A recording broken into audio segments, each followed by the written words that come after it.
ثم جعلناك على شريعة من الأمر فاتبعها ولا تتبع أهواء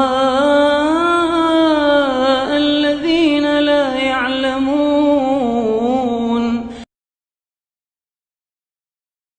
Sekarang kita tutup teman-teman dengan kisah-kisah orang yang sudah taubat. Di kalangan nabi-nabi ada Nabi Zannun namanya ya. Nabi Zannun, Nabi Yunus. Ini penutupan bahasan kita. Kita lihat kisah orang-orang yang sudah taubat. Nabi Zannun teman-teman, di alam nabi ini, di alam utusan-utusan Allah, ini penutupan bahasan kita ya, beberapa kisah orang soleh. Yang pertama, kalangan nabi-nabi. Nabi ini yang disebut dalam Al-Quran Zannun. Zannun ini nabi yang pernah berbuat kesalahan, Nabi Yunus. Nabi Yunus ini teman-teman, di alam nabi ini, kalau Allah sudah tugaskan dia ke satu tempat untuk berdakwah, dia nggak boleh tinggalkan lokasi, nggak boleh tinggalkan lokasi, harus tetap di situ, walaupun dibunuh sama kaumnya.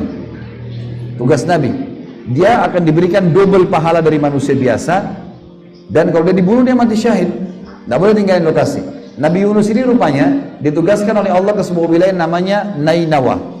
Nainawa ini kayak satu perkampungan gitu, jumlahnya masyarakatnya 100.000 orang, banyak.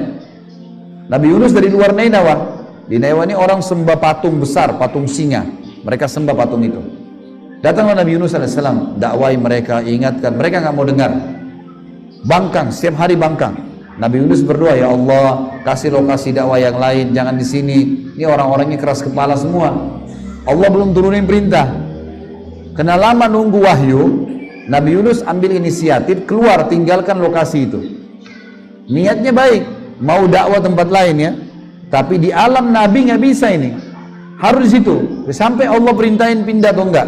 Nabi Muhammad SAW tinggal di Mekah, disiksa, dilemparin kotoran, dicaci maki, nggak tinggalin Mekah. Walaupun harus dibunuh sama kaumnya, sampai Allah perintahin. Memang alam Nabi harus begitu. Nabi Yunus tinggalin. Waktu Nabi Yunus naik ke atas kapal, ya kan? Kapal dihantam dengan ombak yang besar. Lalu kemudian kata kaptennya, kita harus buang barang-barang nih. Buang semua barang-barang. Masih berat juga kapal.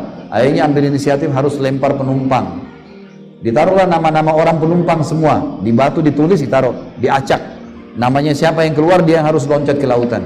Setiap diacak, nama Nabi Yunus keluar. Orang-orang di kapal itu tahu siapa Nabi Yunus. Mereka bilang, ini Nabi Allah, gak mungkin dia. Acak lagi.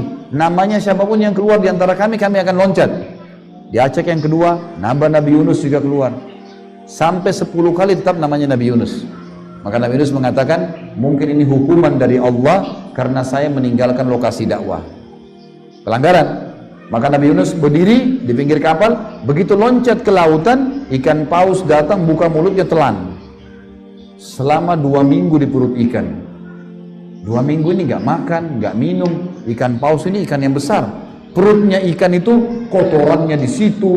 Dan ikan paus ini kalau makan ikan lain, dia nggak kunyah ya. Ditelan langsung, hidup-hidup semua masuk di situ. 2 minggu nggak bisa bernafas, baunya busuk, nggak ada makanan, tertahan di situ. Maka selama 2 minggu Nabi Yunus bertaubat kepada Allah. Setelah taubat 2 minggu, Allah SWT buat dia dimuntahkan oleh ikan paus itu. Dimuntahkan, bajunya semua sudah sobek, gak ada baju. Telanjang Nabi Yunus AS jalan. Lalu Allah SWT pertemukan dia dengan satu pohon. Diambil daun-daunnya, ditempelin jadi baju sama dia. Diambil tangkatnya jadi tutup auratnya semua. Dia maju sebentar sedikit, Allah kasih lagi sapi. Tidak ada pemiliknya, sapinya gemuk. Diminum air susunya. Dia maju lagi sebentar, ditemukan ada pohon labu, labunya sudah matang, dimakan labu tersebut. Maka setelah itu Allah kembalikan dia ke kaumnya. Rupanya waktu dia tinggalkan kaumnya, Allah datangkan badai besar, sampai patung singa mereka, kaumnya ini hancur semua. Kepala sukunya bilang, kayaknya ini yang dikatakan oleh Yunus nih. Ya Allah, kembalikan Yunus pada kami akan ikuti ajarannya. Maka Nabi Yunus pun dikembalikan oleh Allah ke wilayah tersebut dan berimanlah mereka. Tapi saksi bahasan adalah Nabi Yunus sempat melakukan pelanggaran Allah. Tapi Nabi Yunus taubat. Berarti pelanggaran bisa terjadi pada kita kan? Kadang-kadang niatnya baik. Sama Nabi Adam alaihissalam tadi waktu digoda. Dengarkan firman Allah menceritakan masalah itu. Di dalam surah As-Saffat tentang kisah Nabi Yunus. Surah nomor 37 ayat 139 sampai 148. A'udzubillahi minasyaitonirrajim. Wa inna Yunus laminal mursalin. Sesungguhnya Yunus benar-benar seorang rasul kami. Id abaqa ilal fulkin mashhun. Ingatlah ketika dia lari menuju ke kapal yang penuh dengan muatan. Fasahama fakana minal mudhadin. Dan dia ikut berundi, namanya diundi, tapi dia termasuk orang-orang yang kalah dalam undian. Faltaqamahul hutu wa huwa mulim. Lalu dia ditelan oleh ikan yang besar dalam keadaan dia tercelah. Kenapa? Karena dia tinggalkan dakwah, maka Allah masukkan dalam perut ikan. Falaula annahu kana minal musabbihin. Kalau dia tidak termasuk orang yang banyak mengingat Allah, la labitha fi batnihi ila yaumi yub'atsun. Maka pasti dia akan tinggal di dalam perut ikan itu sampai hari kiamat. Kata Allah SWT di ayat 145-nya, "Fanabadzahu bil ara'i wa huwa saqim." Kemudian kami lemparkan dia dari mulut ikan itu ke daerah yang tandus, padang pasir, sedangkan dia dalam keadaan sakit. 2 minggu nggak makan, nggak minum, nggak tidur, bau busuk dan segalanya. Wa ambatna alaihi syajaratan min yaqtin. Lalu kami tumbuhkan untuknya sebatang pohon jenis labu.